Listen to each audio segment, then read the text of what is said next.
Skyscrapers and brownstones, that's what New York is known for. But did you know that the city's architecture has a much longer history?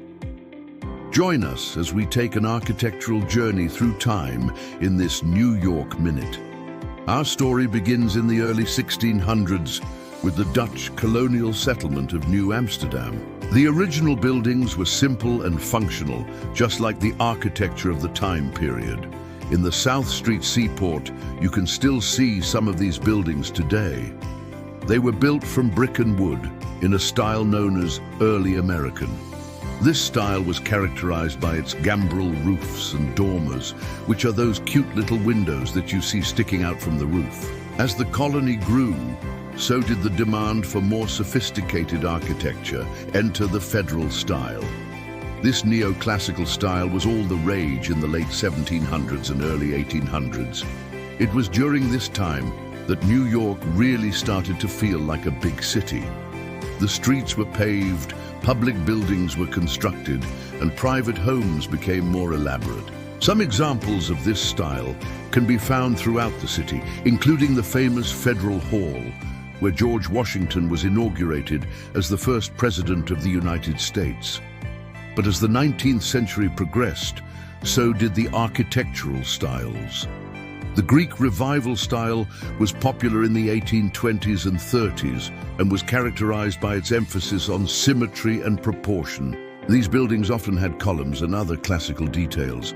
You can find examples of this style all over the city, like the beautiful facade of the New York Public Library.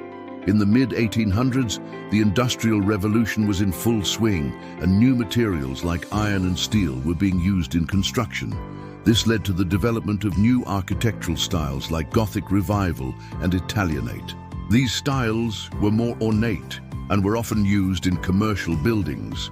The Cathedral of St. John the Divine is a great example of the Gothic Revival style. But it was in the late 1800s that New York's skyline really started to take shape. The first skyscrapers began to appear, like the Home Insurance Building, which was the first skyscraper in the world. These buildings were made possible by new technologies, like the elevator and steel frame construction. As we entered the 20th century, new architectural styles like Art Deco and International Style emerged. These styles were more minimalist and were often used in commercial and residential buildings. The Chrysler Building and the Empire State Building are iconic examples of this era.